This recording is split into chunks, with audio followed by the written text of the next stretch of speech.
All right, welcome back to Fleccas Talks, the podcast, episode 18. Today on the show, we have a major trucker update for you. We're going to talk about why authentic protests and Nazi rallies go hand in hand. Richard Ratboy and I went to Midget wrestling earlier in the week. Don't tell Peter Dinklage.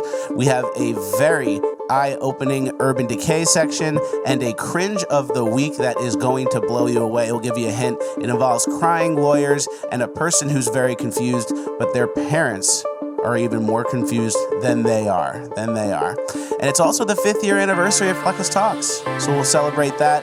This and a whole lot more. It's Fleccas Talks, the podcast, episode 18, ranked the best new podcast of all time.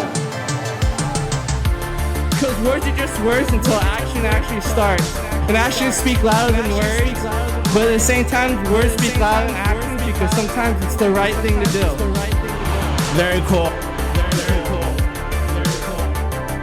Fleccas Talks, the podcast, featuring Richard Ratboy.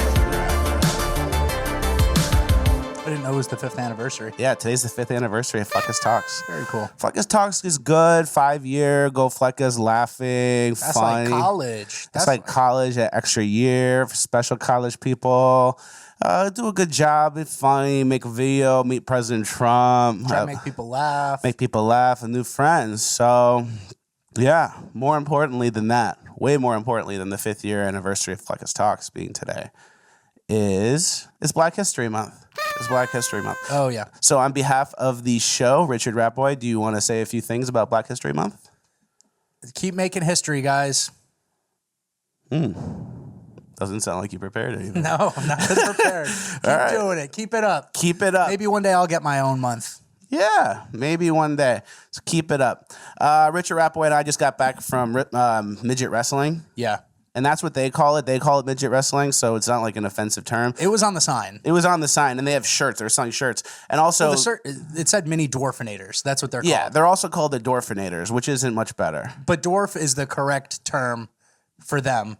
And then they just put midget wrestling on the sign. So we were like, okay, it's cool. It was a fantastic experience. There were some people who were getting some stuff out of their system at midget wrestling. Let's just say that. Some people who took it really seriously. Very seriously. We saw a Wayne's World guy who had like a Wayne's World outfit and then like long flannel hair. tied around his waist. Flannel around his waist, long hair, big glasses. He had like an 80s car outside. That was pretty cool. That was cool, actually. And then there was this lady. Look at this lady. This lady was just absolutely going insane, absolutely loving it, but very into it. Yeah. It's like a hobby for them. I mean, if you're going to midget wrestling, you have to suspend disbelief a little bit. But these people, it felt like they were too quick to do that. Like this was a full new reality for them, and they were in like, ref, you missed that ref. And it's like, yeah, the ref's looking away. The ref never called anything the whole time. This is some of the stuff we were seeing at midget wrestling. I feel like my phone is it shoots in yellow now. Everything's like a yellow tinge to it. And you got that iPhone. I have an iPhone 10. I have an iPhone 10. And I remember when I first got the iPhone 10, it was the clearest thing ever. These photos are so good. I can't believe it. And now my iPhone 10 sucks. And I can't take a photo. Everything looks yellow. So hey, you could keep complaining. Yeah. You could get I don't know what happened. But Peter Dinklage also recently was in the news. So this ties in. It's all newsworthy. It ties in. He was very upset that people are still telling the Snow White and the Seven Dwarfs story. Yeah. And he gets mad about it. One of the most famous fairy tales that was adapted by Disney of all time. You know, the fairy tale isn't going to change now, Peter. Yeah, he doesn't want to see little people working. He hates when other actors get work and he's not. He's just sitting there. Peter Dinklage. It's like, I feel like that name is a perfect match for him. Dinkle. You know, like Brock Lesnar is like a great name for Brock Lesnar. Absolutely. He's a little Dinklage. He's a Dinklage. He's a little Dinklage. I mean, and good actor. Enjoy. You don't speak for every single little person. Yeah, right? Exactly. These little people had a great time at the show. And like, it's midget wrestling and everyone's there to see the little people wrestling like this. But we're not like exploiting them. It's not like a zoo. Yeah. It's a show. Everyone's there having a good time. The ref, Ratboy gave the ref a shot. Yeah, the ref asked me, he goes, hey, man, after I gave him a high five, he's like, hey, man, crown apple. Crown apple, give me a shot. And I'm like, all right, man, I'll do it. Immediately putting us to work. The ref also had a girlfriend with the flattest stomach I've ever seen. Yeah, that was weird. So, like, these guys are having fun. They go city to city. Some girls like them. They're drinking. Dude, they're putting living on a show. They're living. They're hanging out with friends, and they put on a little show. And like Peter Dinklage wouldn't be happy about that because we're all watching the little show they're putting on. But would you rather these people be working at State Farm or something? Yeah, go to Wendy's. Go work at Wendy's. Is that better? Peter Dinklage doesn't want people working, though. Only he can get a job. Yeah, dude. There's just that weird vibe where someone comes out to be, oh, I'm the most famous spokesperson. Like, I'm the most famous trans person. I'm the most famous gay guy. And then you it's think like, you I speak for everyone. Yeah. It's like, no, dude, get away from me. You're just like, don't touch me. We just had the same disease or, birth defect or whatever. I don't even know. Yeah, so it's kind of ridiculous. Peter Dinklage is doing too much. And I get it. It was a great show. These guys are like, I think the wrestlers are kind of like theater people. It's way more theater than show. it is. Yeah. It's a big show. I get it. It's show business. 8th grade, I was in The Grinch. I was actually supposed to be the Grinch, but I was the only one who could fit in the Santa suit. So they made me be Santa. But that's showbiz. I get it. That's how the show works. The teacher never thought you were going to be the Grinch. She was like, let's just give him hope before we dump Santa on him. Yeah, they're basically like, it was either going to be you or him, but I think you're the only one who could fit in the suit. Told me that in front of the whole class. Very very embarrassing. Childhood moment. What did you do? I was Santa, and Yeah, I you did learned it. I from did a it. great job. And yeah, that's showbiz. I get it. Yeah. These guys are putting on a show. They did a great job. We had a great time. Hold on. One more thing on this before you cut away, because little people, dwarfs, midgets, they have a very specific shape. Mm-hmm. They have super large butts. Dump truck ass. Yeah. So and I wouldn't describe it like that, but a lot of these guys had dump truck asses, and a lot of the moves were butt based moves. Exactly. So I don't want to skip over this because they were using like their butt as like their big weapon. Like so they jump on crazy. somebody, put their butt in his face. They were shoving things in the other guy's butt. Yeah. There were weapons. They had weapons. One guy put a pipe in someone's butt, and the guy was like, whoa, whoa, whoa, whoa, whoa. And then he made the ref smell it. Yeah, so it's a show. It's a show. There's a lot of butt stuff, and they guys- had dump truck asses. It's very butt-based comedy, but it's a good show. So They yeah, did a great job. We highly recommend other people going to. We took a photo with them. They were so cool. We were VIP front row. It was a great experience. If you're going to Dwarfinators Wrestling, you got to buy VIP. You get a first row seat. You get a picture with them after. Yeah. Just spend the extra $20. They were jumping in the stands. They got involved. People were getting hit. And then the last one, someone went to the hospital. And then, sorry, it was a fun night out. And then they had like the third match of the night, and then it was just two regular sized people. They were like 5'4". Yeah, they came out, and I was like, what? Yeah. So that was the only thing that held me back. But those guys were the ones who could do the most. They spun the most. They did flips. Yeah. It was very entertaining. It was a great show. No one got hurt. And everyone had a fun time. And some locals from Tampa, St. Pete, really, really got some stuff out of their system. Yeah. Like this one lady who's She was banging on the mat. just going crazy. These guys have a whole thing. Like, they have a whole performance. They already know what's going to happen before it ends. This Yeah. lady's like, get up. And then they get He's coming. The one guy who's clearly about to be the villain, he walks out and then he just flicks off the crowd. And it's Yeah. like, you. And then that lady's like, you, get out of here. Yeah, so they loved it. Yeah. I thought it'd be funny if you like bought every seat to this and then just had everyone sit there quietly. And it's like a bit on the wrestlers. Like a no engagement show. Yeah, no engagement show, no audience help, and he's just a big bit. Yeah, we can move on. We have a big announcement, kind of. Oh. Someone last week posted a picture of them watching the podcast in their Tesla. Oh, yeah. So one of our viewers owns a Tesla. Nice. Nice. That's pretty cool. Good highbrow clientele tuning into the podcast. So you're in good company, everyone watching this right Very now. sophisticated. Show us how you watch and tag us. We appreciate it. It goes a long way. All right, let's get into some of the action. We have a bunch of COVID Muppetry this week.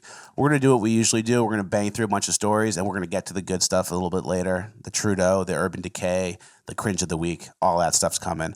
But in the quick stuff, we have another case of a person being removed, this time from a heart transplant list because they're not vaccinated. Yep. Always fun.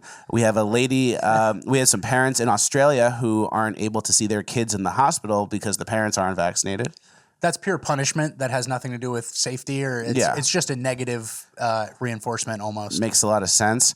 And then Daily Wire just posted a an article, a Johns Hopkins study came out saying lockdowns had little to no effect on COVID, but a devastating effect socially.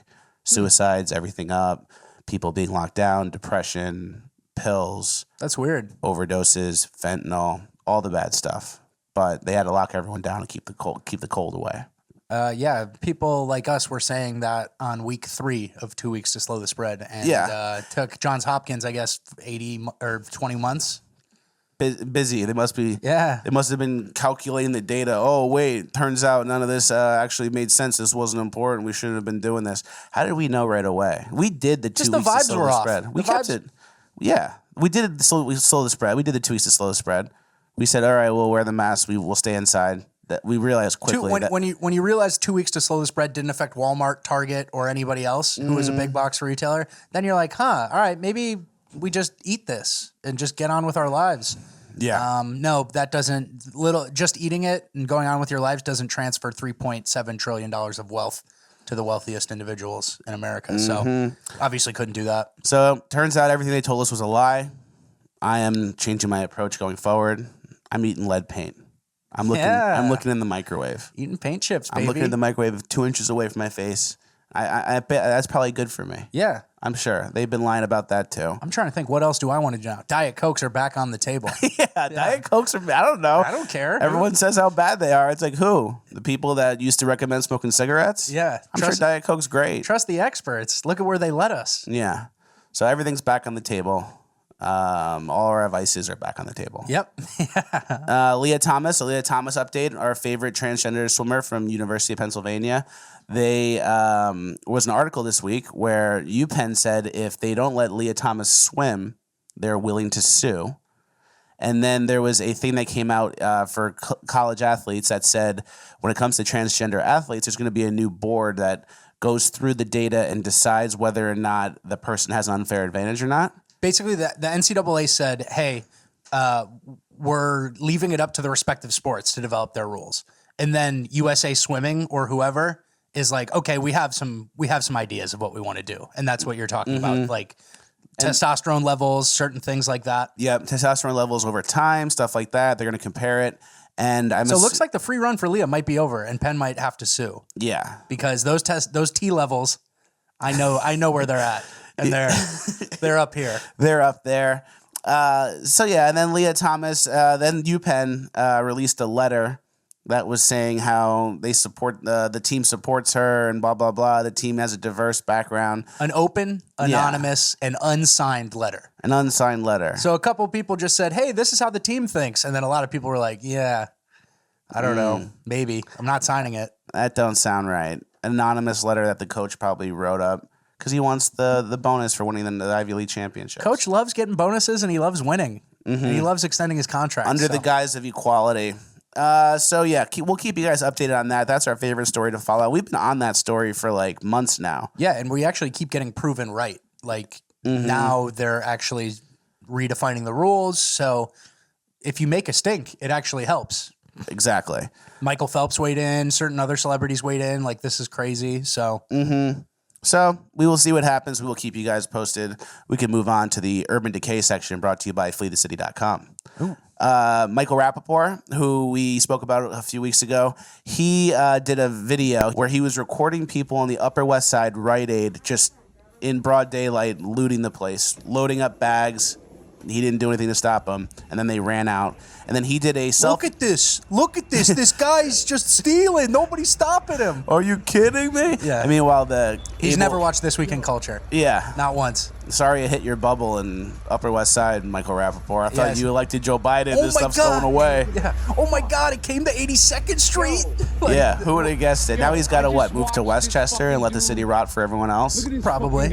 So he did a follow-up video where Rite Aid's now basically closed. The shelves are all empty because they got, robbed to death. And the store is going to close, which we talked about. That's what happens. People say, these stores have insurance. These stores have insurance. There's people, stealing. It's not a big deal. They have insurance and their prices go up, and that gets put onto the customer. And then the store closes because they say, hey, you guys have been losing money for the last 2 months. We're going to close the Tenderloin District San Francisco Rite Aid. Sorry. the Upper West Side Rite Aid is getting closed now, and then the people lose their resources because some street rats want to take what they want. And it's funny because it used to be the city locations were the best because you had so much foot traffic, you did so much volume that it's like, yeah, we'll pay the expensive lease because we know we're going to make it up. And now it's becoming, let's move to suburban places where the police jurisdictions will actually protect us a little bit. Yeah, the cops don't do anything because the rules are put in place where if you commit crime like this, it doesn't matter. I was looking at this, like, for example, if a person is looting like this and you're in New York City, do you stop them?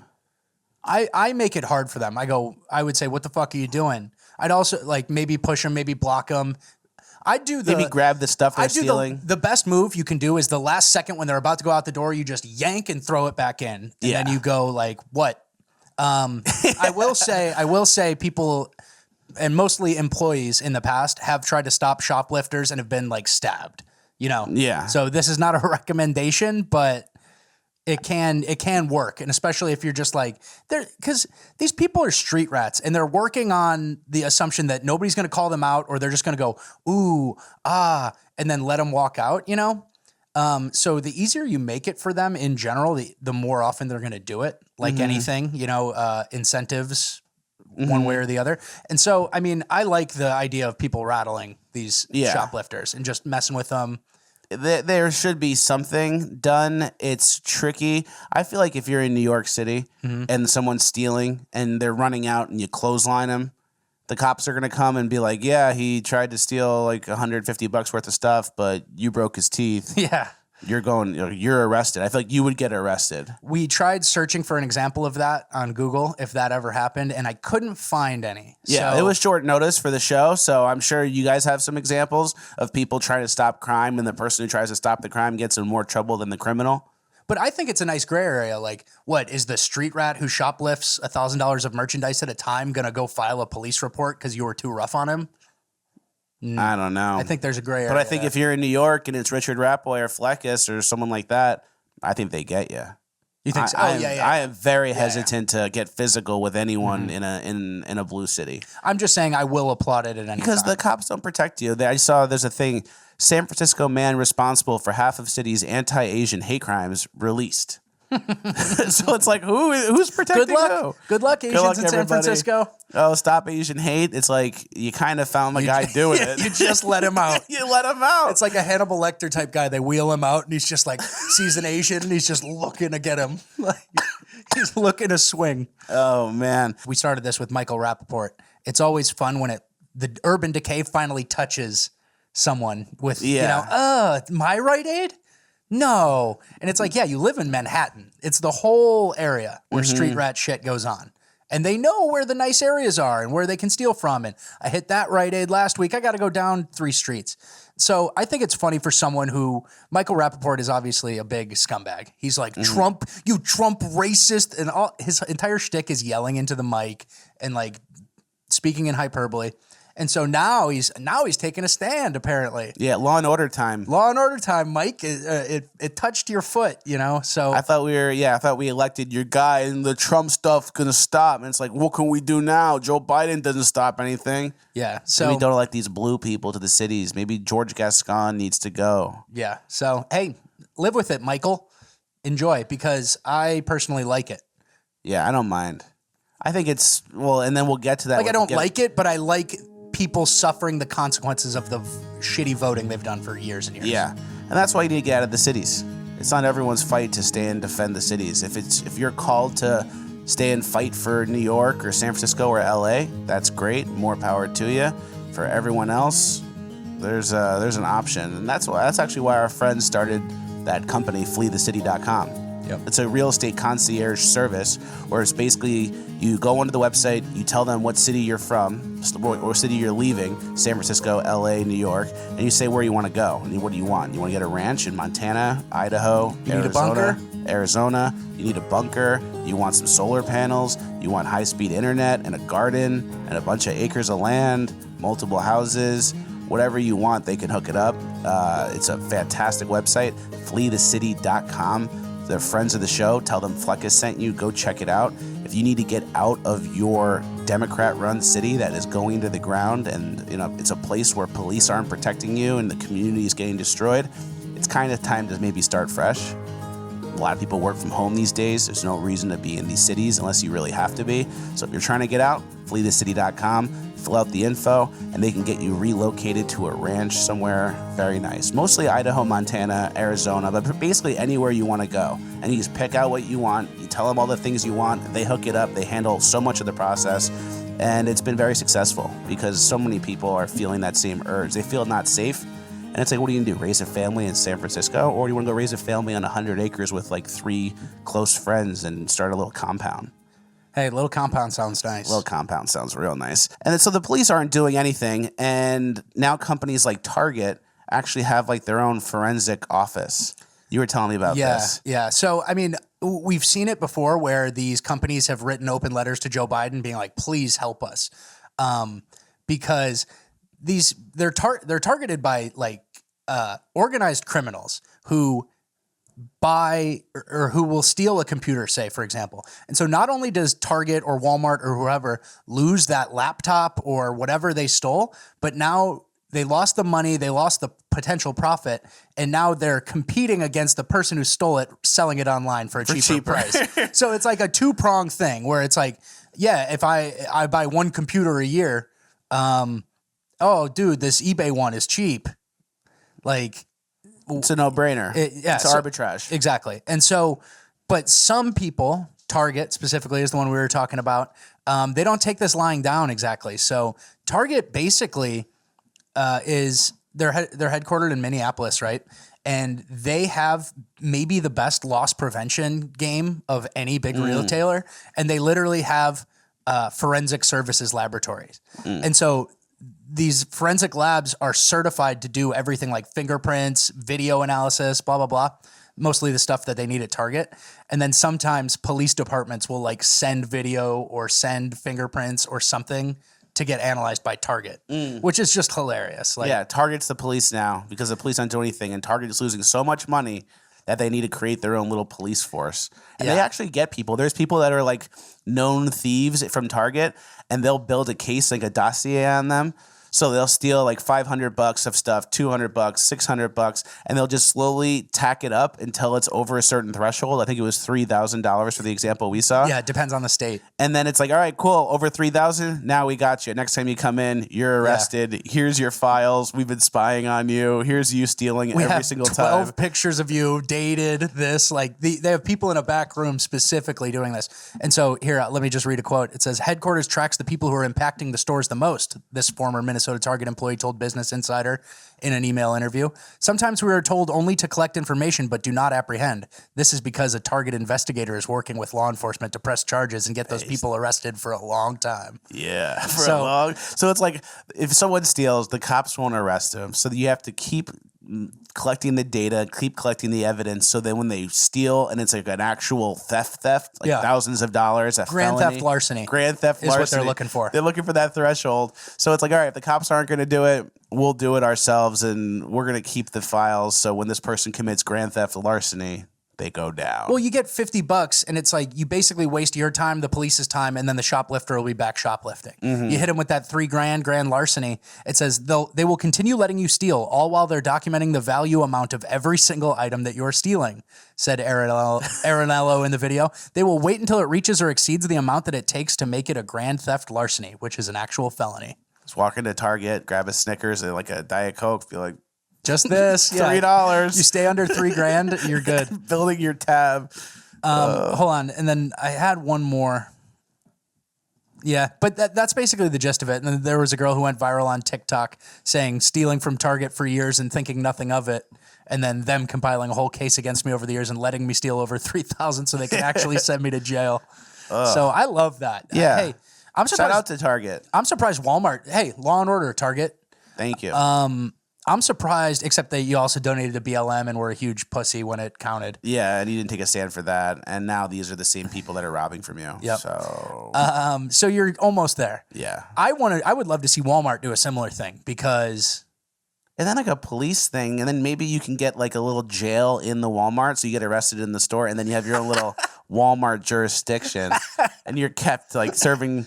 You have to serve a few weeks in the Walmart jail. Yeah. Well, hey, man, this might be the way things are trending. Corporate prisons and corporate like the corporations are the police. Yeah. So I feel like that's a political theory for some people. They have this picture, this like I was reading the articles on the Target Crime Lab knowing we were going to talk about this. They have this picture of this guy looking at under a blue light at a Spot, the Target dog gift card. It's just like, oh, hold on. I have one more story. Sorry. This is a Reddit story about Target loss prevention. A guy I knew from high school had an elaborate scheme that he was pulling on Target. He would offer to buy broken Xbox 360 from people on Craigslist for $50. They would then bring their broken Xbox and he would pay cash. Then he would buy a brand new working Xbox from Target, open the case, swap the broken one for the new one, go return it to the store, get his money back. Now he has a brand new Xbox for $50. When Target security finally decided to grab him, they had an entire dossier on him. Pictures of him entering every store, timelines of his whereabouts, the whole 9 yards. Turns out they had been following him for weeks in all their Southern California stores. He ended up going to prison for several years. Anyway, that's my Target story on effectiveness. Good. We like Target. They're not taking it. They're not taking it, man. And they're working with what they got. If you're going to not arrest people, we'll find enough evidence to get these people arrested. That's great. Another person who's not taking it is this grandma at this store. Watch this. This masked guy tries to leave the store with all of his stolen stuff, and look who stops him. When? You gonna pay for it?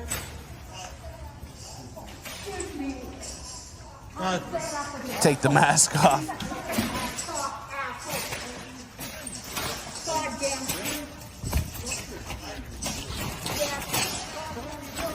Come on, bud.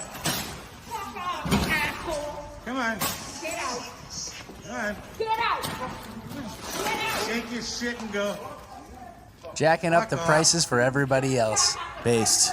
And like the guy who's filming is an able-bodied man. Just letting a grandma. No, I think he was helping in the background. He was helping a little bit, but a lot of able-bodied people will hopefully be sprung awake by seeing a grandma deal with the street rats in our cities instead of them. A lot of people say, not my problem. A lot of people go, hey, not my problem. Yeah, so hopefully that wakes people up. She did more than Michael Rappaport did. Yeah. Dude, they're fucking stealing. Oh, there they go, right in front of me. Step up, Rappaport. Is it your city? Yeah, grab the bag and it's over. Yeah. So shout out to that base grandma. I love that. And that is, that's like a final straw. That's like a line in the sand. It's like once the last defenses are old ladies, I feel like that needs to spring some people awake. Yeah. But I think all the men are addicted to pornography. Yeah. So they don't wake up, they don't look, and they don't do anything. So they go, not my problem. Get to the porn box. Yeah, gotta get home to the porn box, get my squirts, my mental squirts. But yeah, we gotta get back to the porn box. We love to see that lady though. Like this is the kind of stuff, and then she does it in a smart way where if that guy hit her, it's like you just hit a 70-year-old woman, buddy. That's You're fucking done. an escalated felony. Oh yeah, That's assault against a senior citizen. You're in jail.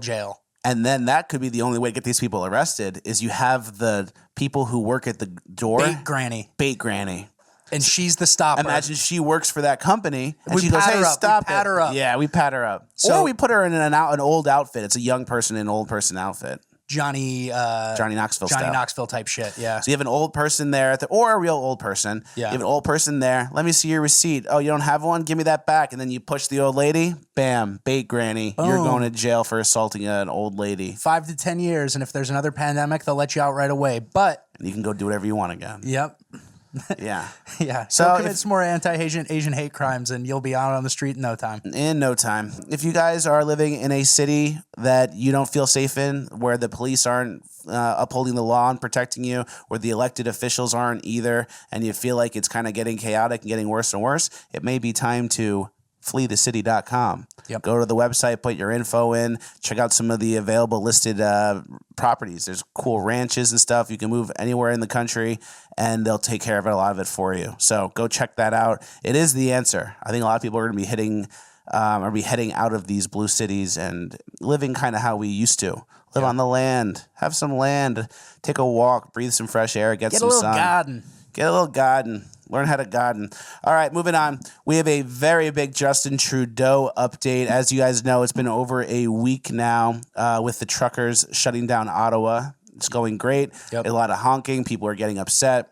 Those stories of people like they've been outside for 5 days, and then they're making cartoons for these people. You remember what AOC said, though? Protests are meant to be disruptive. Make them uncomfortable. Gotta be uncomfortable. Right? Get in their face in a movie store, in an office. Exactly. And this is Justin Trudeau's response. He came out with a tweet yesterday. Today in the House, members of Parliament unanimously condemned the anti-Semitism, Islamophobia, anti-black racism, homophobia, and transphobia that we've seen on display in Ottawa over the past number of days. Together, let's keep working on making Canada more inclusive. No, buddy, we don't do that anymore. Shame doesn't work anymore when you're a Muppet. Yeah. And Justin Trudeau even said that, you know, he's all for peaceful protests like the ones he attended with BLM last year. We got video of 6 months ago of him. But I guess he doesn't agree with this one, so he'll just label everything Islamophobic. Everyone's racist and hateful. Everything's an obia. Everything ends in OBIA. Yeah. We haven't seen him. Yeah. He obviously hasn't gone to Ottawa. All this Islamophobia, anti-Semitism, anti-black racism, and homophobia, he hasn't seen any of it because he's not there. Because he's not talking to anybody. So it's just a guess. It's just a general guess. It's just a guess. And here's what some of the news anchors are saying. Check out this lady. Given Canada's support of Ukraine in this current crisis with Russia, I don't know if it's far-fetched to ask, but there is concern that Russian actors could be continuing to fuel things as this protest grows, but perhaps even instigating it from the outset. Russia. It may be Russia, the Russians. Fresh take. Yeah, haven't we already done this? Haven't we done this a million times? And it's pretty funny too because whenever there's an authentic protest like this, where it's like the people actually united for the cause that is going to lead to a solution. Is noble. It's noble, and it's like the right way to do it. They know they're kind of in trouble. Then you see like these Nazi rallies pop up all over the country all of a sudden. Very suspicious. And everyone's talking about the Nazi rallies. The 6 people in the park with no teeth, smoking cigarettes with drinking Mountain Dew. Those are the people we need to worry about. Those people can really mobilize a whole nation. Yeah. Those 6 Nazis in the park. Those 6 Nazis in the park. Like, no media coverage for the week-long shut down a city protest in Ottawa. No need to talk about that. There were 6 guys in a park who visibly have no jobs. Yeah. And they're yelling. And like when you see that, like, and they have the coverage, doesn't it almost like debunk your whole point? Like, oh, the white supremacist Nazis, that's our country's biggest problem. And there's 6. And then there's 6 in a park, like, doing a Heil with, like, a Nazi flag. Yeah. Like, isn't that nothing? Yeah. Do these people have real power? Like, Gavin Newsom is worse than this country's Nazis by a lot. 1,000%. Gavin Newsom has made decisions that have ruined people's lives. He has affected... Yeah, one governor making a snap decision to send all the COVID sick patients back into the nursing home is more impactful than any Nazi influence in America. Andrew Cuomo killed 15,000 grannies. Yeah. And there's a guy in the park doing a Heil. Oh, shit. Nancy Pelosi's worth $210 million, but there's a guy in the park and he mumbles the N-word when he watches TV at his shitty house. It's like, what are we talking about? Yeah. All these politicians, Gavin Newsom, Gascon, Nancy Pelosi, Andrew Cuomo, they're all worse than this country's Nazis. Whatever Nazis there are, these people have no power. They're in a crappy house. They're missing teeth. If it's really the biggest issue and that's what it looks like, I think we have other biggest issues. A district attorney letting out a violent criminal is worse than anything a Nazi, who I don't even believe they were. I thought they were actors or something. Mm-hmm. And I bet half of them are. Half of them are fed actors and whatever. But so just doing one action, one swipe of the pen, one no bond, no bail reform thing, and that's it. Yeah. It's over. Exactly. And then we have like there was a trucker with the Confederate flag with his face covered and like clearly a stooge plant. And we saw something similar with, remember Glenn Youngkin? Yeah. And then they had all those like white supremacists with the torches and one of them was black. And they were all Democrats. Yeah. What is imagine being like the stooge getting called for that job. It's like, hey, we need you guys to go to the Glenn Youngkin rally. You gotta wear this outfit. Hey, this doesn't feel right. Should we be doing this? Bring this tiki torch. But I bet the thought process for those people, I bet they're like, those tiki torch people from Charlottesville, they do support Glenn Youngkin. So by us going, it's almost like an artistic representation of like who his supporters are, because all those people with the torches are going to vote for Glenn Youngkin. So it's almost like on us to show the Tiki Torch support. Like they can like gymnastics contortionist their way into like they can do a triple backspring into like this is right, and that's why we need to express ourselves by showing Glenn Youngkin that has white supremacy support.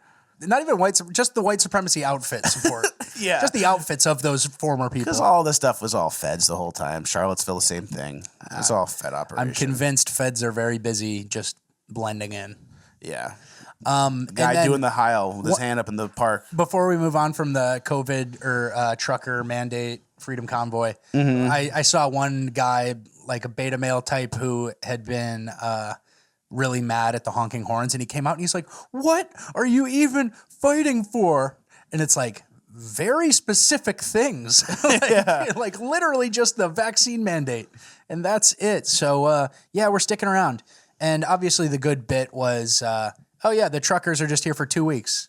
Yeah, you know, that's the best bit because use their own shit against 2 weeks to slow the spread of communism. Yeah, and we might be here for 2 years if we have to, which would be awesome. Yeah, I would love to see that. It's pretty interesting, too, because people like Justin Trudeau, similar to Joe Biden, pretty much anyone who becomes like the establishment Muppet, they start off like somewhat honest. So Justin Trudeau, like check out this video. This is Justin Trudeau a few years ago, and listen to how different his tone is. This country is a country of openness, of respect, of compassion, of the rule of law. This one. Of the rights of the individuals, of freedom. Freedom from fear. Freedom from crime, freedom to love who you want and not be judged for it, freedom to do what you want with your body, Yeah, so a lot of things have changed since then. Yeah, of course. I guess. And basically it's like, well, people with unacceptable views don't have that freedom. Yeah, exactly. Now it's unacceptable views. So a person like Justin Trudeau comes into office kind of saying the right things, talking about freedom, personal liberty, stuff like that. And then you kind of get let into the fold and see how things work. And then you attach your Muppet strings. Yeah, and once the Muppet strings get attached. And then you become a Muppet for George Soros and globalism. And the same thing with Joe Biden. Joe Biden came in as a younger person. There's a video of him, check this video out, talking about how the elections really come down to who's counting the vote and who's able to manipulate the machines and change the data within the machines. We need paper ballots with a paper trail. Actually have an impact. Now the second piece you're talking about, which is what people usually mean by election reform, how are you going to keep it from us being able to be in a position where you can manipulate the machines, manipulate the records? The one way to do that is, I think we should pass a federal law mandating that the same machines with paper trails be mandatory for every federal election. That will be a multi-billion-dollar bill for the states, because the states will have to make a choice then. They will have to make a choice whether or not they have two machines. We can't mandate, as you know, state elections. We can't tell the state of Delaware or Ohio or Texas what machines and what method they use to vote in their state elections, but we can do it federally. So in a nutshell, I think we should be mandating that we have a paper ballot with a standardized machine, standardized yeah, that sounds pretty true, pretty accurate. Oh, Joe, that's crazy. And then they're probably like, oh, Joe's figuring it out. You kind of, part of like the come up is like calling out the status quo, the establishment, standing for freedom, whatever. And then you kind of get let into the fold. Like, all right, Joe, you're kind of right. We are rigging elections. You could be vice president. We'll make you president one day. No more talking about that. And then you're in on it. And it's over. Like, look how much of a drastic difference that is from him now. And just years of being a sellout and just selling out to China. He looks different, too. He looks really different. Well, there was multiple bodies. Joe Biden's got. I've heard that theory, yeah. He got the different earlobes, different voice, different hair, the scar on his head. Yep. There's multiple Muppets. There's multiple Joe Biden Muppets. So, yeah, that's what happens. They use that, and it's like people kind of remember old Biden. They remember old Trudeau. And they're like, yeah, like that guy's still our guy. Obama had the same thing, too. He's trying his best. And it's like, no, once they get let in the club, they're using that credibility they built up early, and then they're just selling you out forever. Yep. It doesn't matter what their actual beliefs are. Yeah. So we can move on. We have a couple cringe of the weeks this week. This is a fantastic cringe of the week. The first one is from Georgetown Law School. one of the most prestigious law schools in the country, I'm sure. Definitely. Very prestigious. And this professor had... It's a dean of students. This dean of students had to assure the students that there would be crying spaces available because I think one of the professors tweeted something that some of the kids didn't like. Yeah, they're having kind of like a discussion where the dean of students is there watching them have this discussion, and he's like, let me step in for this, and here's the message. Really hard to walk out carrying this. It is really, really hard to walk out of class or a meeting in tears. And you should always have a place on campus where you can go and feel like you're not then also under people's eyes and observation. Maybe you don't want to answer a question of what's going on or what's wrong.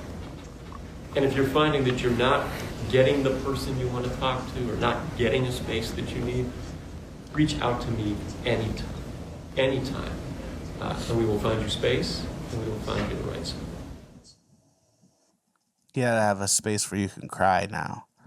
Yeah, the guy with the mask that you can't even see his face is telling you about how good you can cry still. And you could be you're going to be a lawyer soon from one of the best law schools in the country, and you're worried about a place where you can cry. Yeah, Georgetown law, which feeds into, like, obviously the Supreme Court, the DC Court of Appeals, all these kind of clerk jobs, a lot of them come from Georgetown because it's in town, you know? Yeah. So, like, these are the prosecutors and the people who are about to let the Asian hate crime guy go. And they're worried about crying.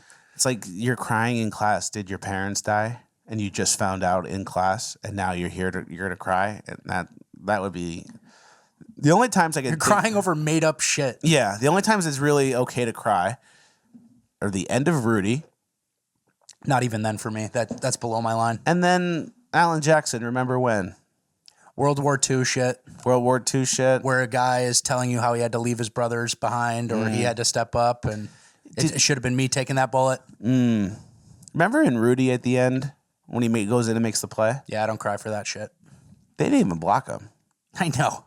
Because I remember I played it back in my head. They were loafing. He just like blew off the line, and I don't think anyone even touched him. He just tackled the quarterback. It was super easy. Yeah. Plot hole. I'm very grateful that I was raised tough. Yeah. I was raised tough. My dad was tough, and if I was playing sports and I got banged up, there was a difference between are you hurt or are you injured. If you're injured, come out. You're injured. If you're hurt, you got to keep playing. Suck it up. You got a bad bruise. You got a bad bruise. So there were many times where I was actually probably playing through injuries even then, but that's how tough I was. Concussion, keep going, blowing out knees. Oh, that's bad advice. Keep going.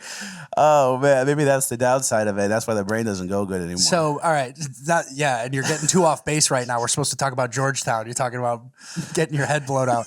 All right. But so I looked up Georgetown. I'm like, dude, Georgetown, great school, lots of noble history and stuff. I was like, what do you think happened to the students that maybe someone would cry about? And then I found this section on Wikipedia, the post-Civil War expansion. The U.S. Civil War greatly affected Georgetown as 1,141 students and alumni enlisted in one army or the other. So they're fighting on both sides of this thing because they're in Virginia or DC, on the Potomac, whatever. And so due to the number of lives lost in the war, enrollment levels remained low until well after the war. Only 7 students graduated in 1869, down from over 300 in the previous decade. So Georgetown had straight up the Civil War, and now you're trying to find a room that you can safely cry in. Yeah, now you got to cry in a room because one of the professors tweeted something. Crying is fine, but now you need to cry privately and in a pristine space, in a nice space. Scream, cry into your pillow until you fall asleep like everyone else. It's like, don't we have frickin' like school counselors? Haven't we had that since every school has been around, basically since the 50s or something? These people are going to become judges, lawyers, DAs. And it's like a whole new trend. It's a whole new type of person. Look at this interaction between a potential judge and Ted Cruz. He asked her very specifically, very, very easy question. Do you think racial discrimination is bad? Is what she says. Judge Cotto, I want to start with you. Is racial discrimination wrong?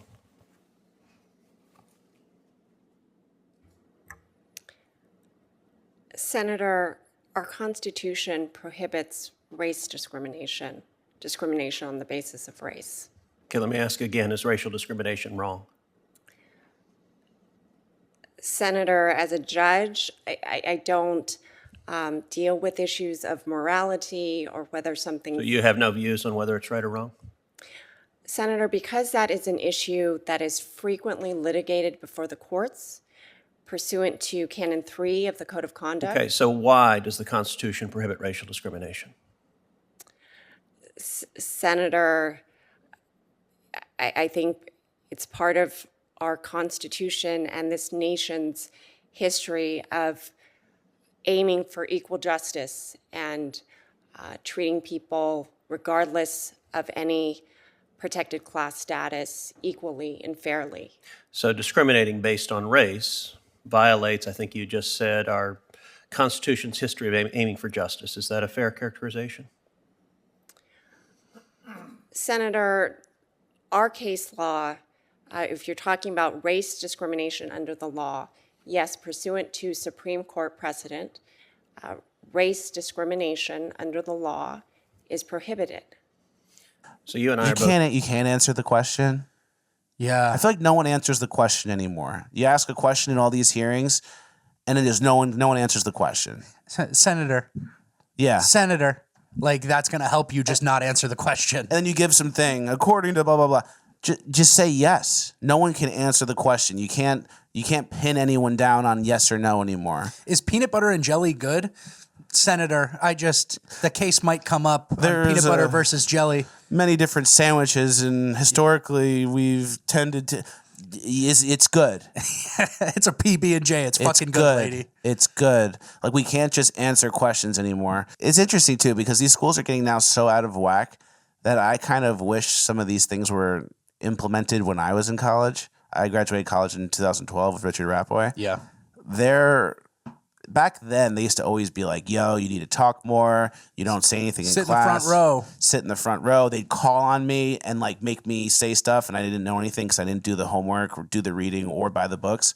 And I would always just like talk to the professors and be like, hey, like I'm a football player, and I feel like so stupid compared to all these other kids. Like I'm kind of embarrassed.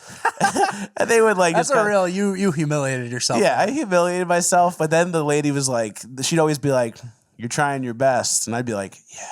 Like, yeah, you know, these smart these other kids are, and I'm just some dumb football player.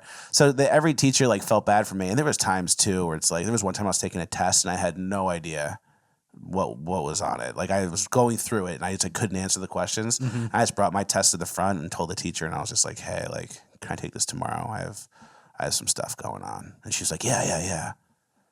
Just gave it up. That was when it started seeping in. That was when it started getting weak. That's when it started seeping in. And look at what happened. You, a person who was just unprepared for the test, took advantage of it. Yep. So all these situations are creating opportunities to take advantage of someone's kindness or sympathy. Yeah, it's meant to protect My grandpa people. probably died 4 times in college. Yeah. Just to get me out of classes. Mm-hmm. That's so true. Kind of fucked up, but... Mm-hmm. You know what I'm saying? Like, people obviously lie and bend the rules and whatever, and it's like, I need to cry in a safe room, and because I didn't have a room, now I can't take the test. And it's like it starts because some people are going through some stuff and you want to protect them, but then it lets in the dregs of the universe who take advantage, like me. Yeah. And it's gotten to the point now, check this out. This was a post on a sociology class's Facebook in, I think, Binghamton or something. Yeah, Binghamton University class of 2023. This is what they're saying.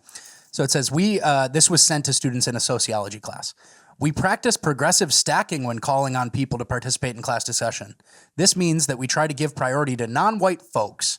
They love the word folks. To women and to shy and quiet people who rarely raise their hands. It also means that if you're a white male or someone privileged by the racial and gender structures of our society to have your voice easily voiced and heard, we will often ask you to hold off on your questions or comments to give others priority, and we'll come back to you a little later or another time.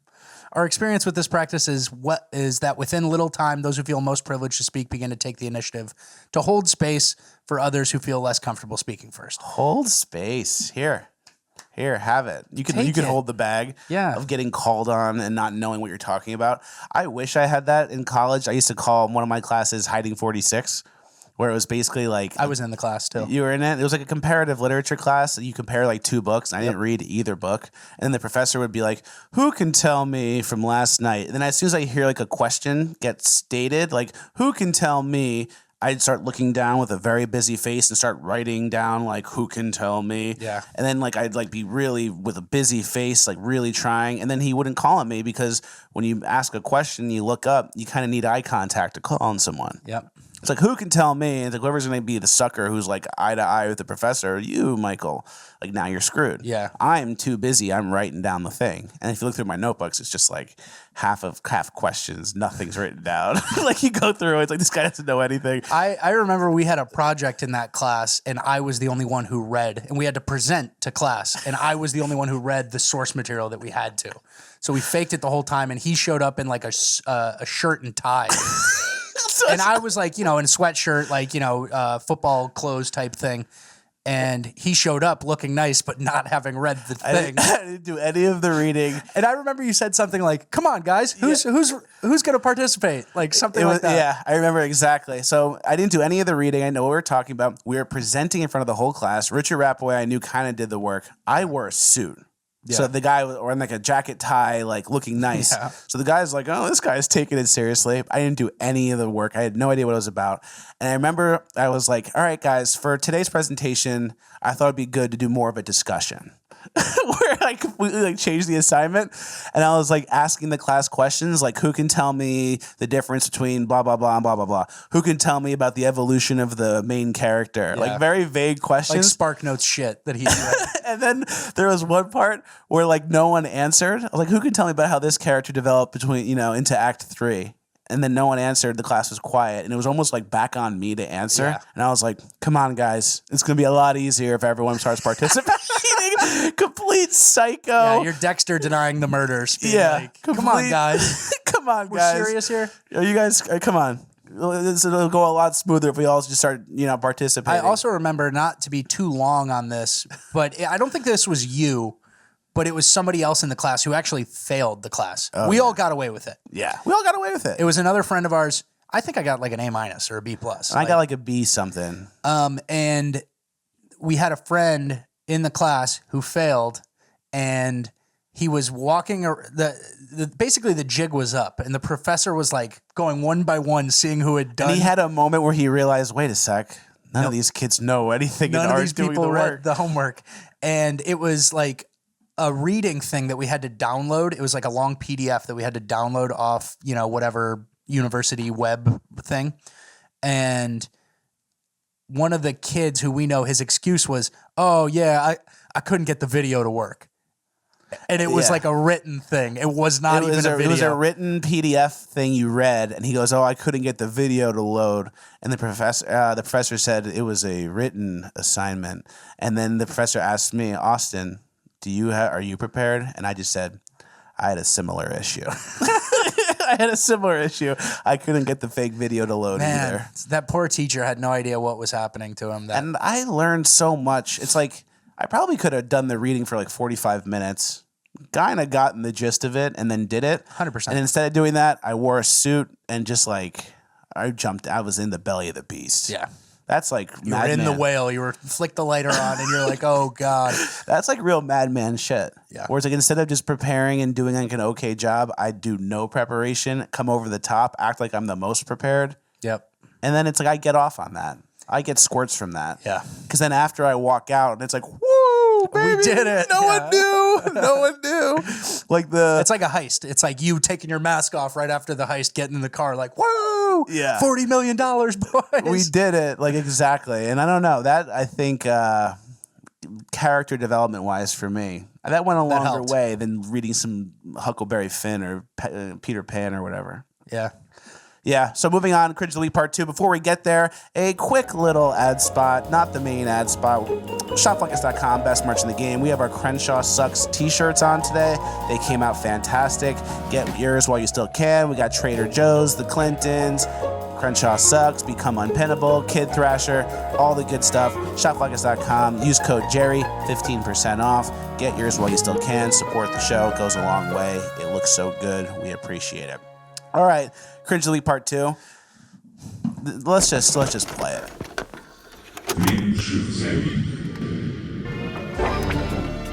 Abortion pills forever.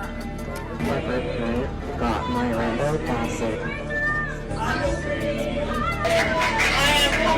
And look at my comments saying that I so look at my nails. Does that mean you're So I recently told my parents that I may be a little bit romantically interested in women. And that was a big shock for them, considering the past 10 years. And the parents probably like, gay, what? then queer, then non-binary, then trans. And I think it was just a bit of a shock. So I tell my dad, and he goes, well, I would love to see you get a woman pregnant. And I said, oh, no. She would be getting me pregnant. And then he said, what, do you have a vagina now? And I said, never say never. And then I tell my mom, and she goes, I would just love to see you own property one day. And in California, that's sort of, a parent's dream. It's not having kids or getting married. It's are you able to own a house? Wouldn't that be nice? Just like, please. Parents have very reasonable goals. Please please be normal. Yeah. Like, can you want to maybe buy a house? You like girls? You're gonna get a girl pregnant? No, I'm getting pregnant. Oh, these people are sick.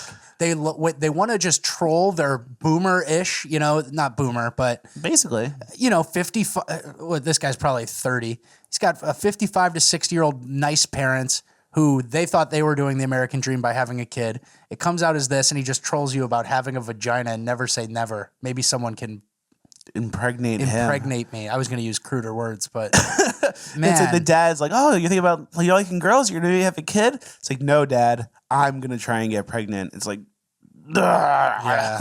you gave me some hope. So that's honestly really sad. Like, imagine like teasing or toying with your parents and being like, hey, that thing you really hope for could happen. Psych, I'm a fucking loser. Oh, it's so true. So yeah. Well, not us. This guy's going to be renting forever, it sounds like. Renting and trying to get pregnant forever. Well, I wish him the best. It's not impossible. I don't really wish this guy the best. I hope this guy stays away from the children. Me too. This is the kind of person who really wants to talk to kids about stuff. Doesn't this guy have a kindergarten to get back to? Yeah. You're reusing bits now? Mm-hmm. All right. Well, that's another Fleccas Talks in the books. Thank you guys for watching. Please like, share, subscribe, all the good stuff. ShopFleccas.com for the best merch of the game. FleeTheCity.com to get out of your blue cities and into a custom ranch that you're going to love. It's going to go way further and be way more enjoyable than living in San Francisco or LA. Check them out. Thank you guys for watching. Leave us 5-star reviews. We will see you at the next one.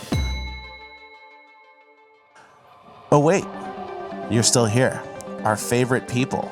The people who watch to the very end. Yeah, if you made it this far and engaged, we have a secret for you. If you've made it this far, we are doing a little bit of bonus footage that you can get on patreon.com or YouTube Join. You can join the Fleccas Talks channel for as low as I think $2 a month. It's cheap, it's nothing. And you're gonna get an extra 25 minutes of the show every week. Check it out. You're gonna love it. Join today. It's gonna make the show go even further and better. If you like the show for an hour, you're gonna love the show for an hour and a half.